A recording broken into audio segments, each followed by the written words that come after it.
Саналуу жылдарда 50-гө жакын керемет обондорду жаратып, жарты кайык, мен дүйнөнү апам менен тааныгам, сиз жөнүндө, сизди сүйгөм сыяктуу обондуу ырлары угармандардын жүрөгүнөн орун алган Түмөнбай Колдошовду билбеген угарман жок болсо керек. Түмөнбайдын башка обончулардан артыкчылыгы анын ырдын текстине терең маани берип, жүрөктөн сыгылып чыккан саптарды жүрөгүнө сиңирип, акындын жан дүйнөсүн, эргип тургандагы сезимин обонуна чыгара алгандыгында. Ошол себептен анын жараткан ар бир обону угармандын жүрөгүн балкытып, бүткөн боюн, аң сезимин ээлеп алат. Кыргызда учурашып алуу жакшы салт экен. Оштон Бишкекке келипсиз, арыбаңыз. Бар болуңуз, рахмат. Орунду чогулуп, сиздер сыяктуу эле Бишкектик болоюн деген оюбуз бар.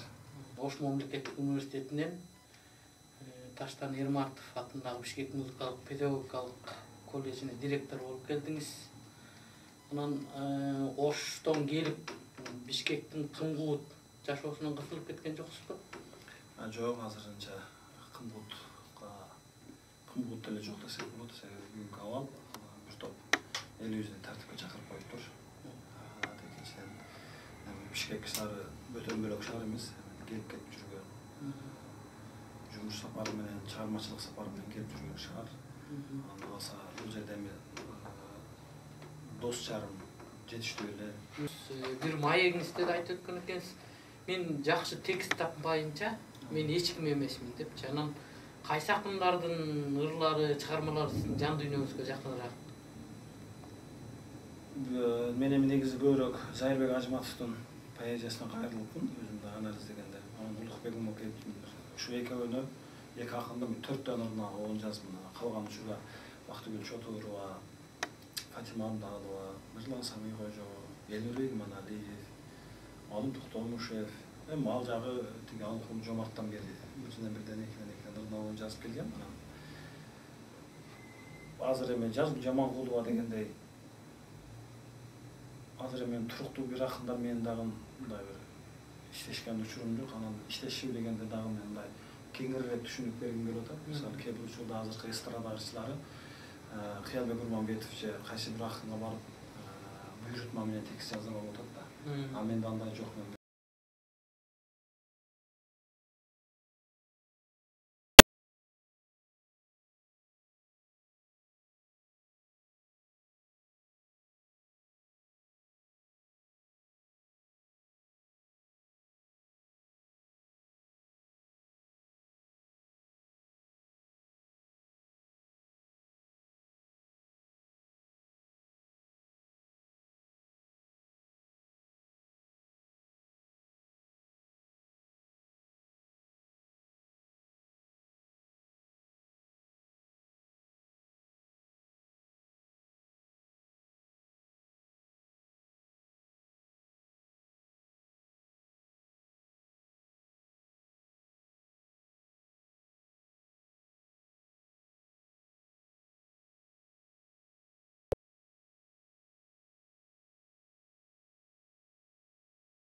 Сүйүү арманды көбөлай берби, адам тагдыры дей берет, бирок эми өзүңдүн тагдырыңдан корксоң кайсы шедевр жөнүндө сөз кылбай эле коелу да. Негизи өзүңдүн тагдырыңдан, өзүңдүн бир жашооңдон корксоң, анда сен бир жакшы жок дегенде бир өзүңдүн бийиктигиңди көрсөтө турган чыгарма жаза албайсың.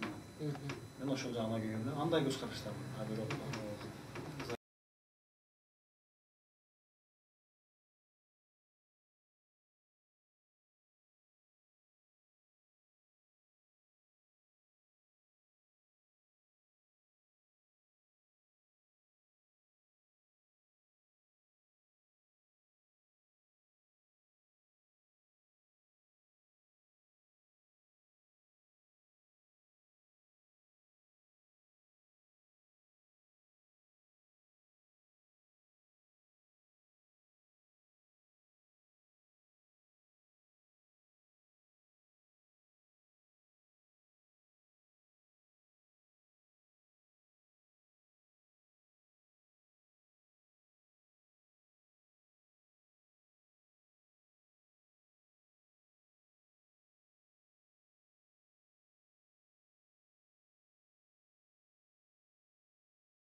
өзгөрүп, толукталып, байып, өсүп, жетилип туруш керек.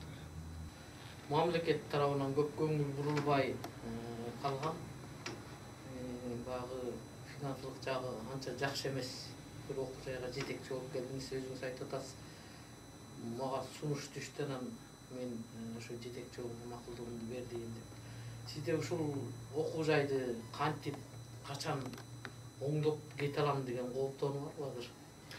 Сөзсүз мен Ош мамлекеттик университетинде окуп бүтүрдүм, ошол жерде иштедим, илим жактадым, проректор болуп иштедим. 35 000 студенти бар Ош мамлекеттик университети, 3 000 жамааты бар, мындайча айтканда 38 000 жамааты бар. Жамааттан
ушул жамаатта иштеп аткандыгына бир сыймыктана турган бир сезимдерди тартууласак, албетте бул колледждин техникалык базасы жакшы экен болгону менен кичине инфраструктурасын жаңылашыбыз керек.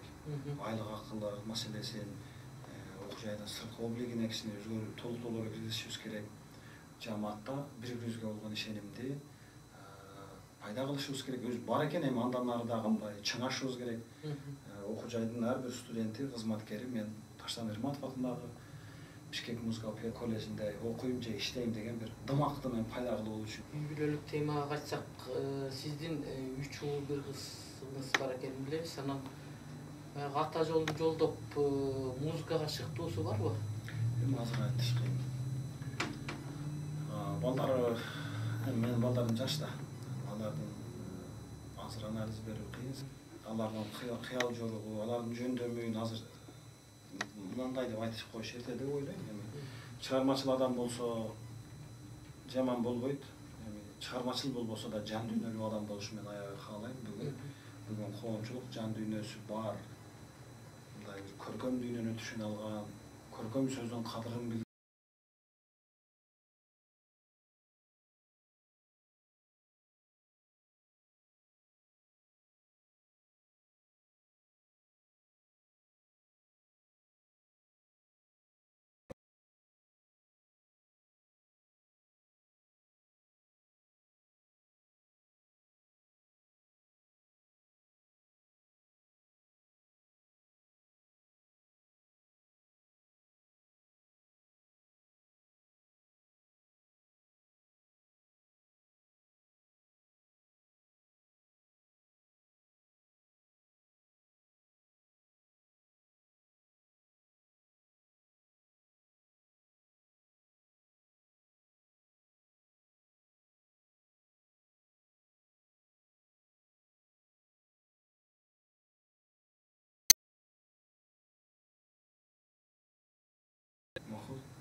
ошол кеч эсте калды, жүзүндөгү